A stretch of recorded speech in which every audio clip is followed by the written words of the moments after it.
দেশের ইতিহাসের রেকর্ড 2,43,000 কোটি টাকার নিট ঘাটতি ও 6,95,000 কোটি টাকার বিশাল রাজস্ব আয়ের লক্ষ্যমাত্রা নিয়ে 2026-27 অর্থবছরের 9,38,000 কোটি টাকার জাতীয় বাজেট উপস্থাপন করা হয়েছে।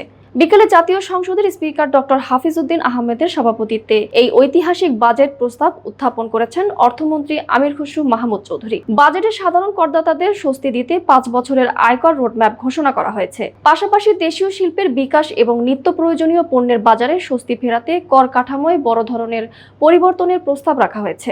অর্থনৈতিক গণতান্ত্রিকীকরণ ও বিকেন্দ্রীকরণকে গুরুত্ব দিয়ে অবকাঠামো উন্নয়ন, শিক্ষা, স্বাস্থ্য ব্যবস্থা এবং মানব সম্পদ উন্নয়ন খাতকে সর্বোচ্চ অগ্রাধিকার দেওয়া হয়েছে। একই সঙ্গে মূল্যস্ফীতির চাপ কমিয়ে সাধারণ মানুষের জীবনযাত্রায় স্বস্তি ফিরিয়ে আনা এবং দেশীয় শিল্পকে আরও সুরক্ষা দেওয়ার লক্ষ্যে বিভিন্ন উদ্যোগ অন্তর্ভুক্ত করা হয়েছে এই বাজেটে।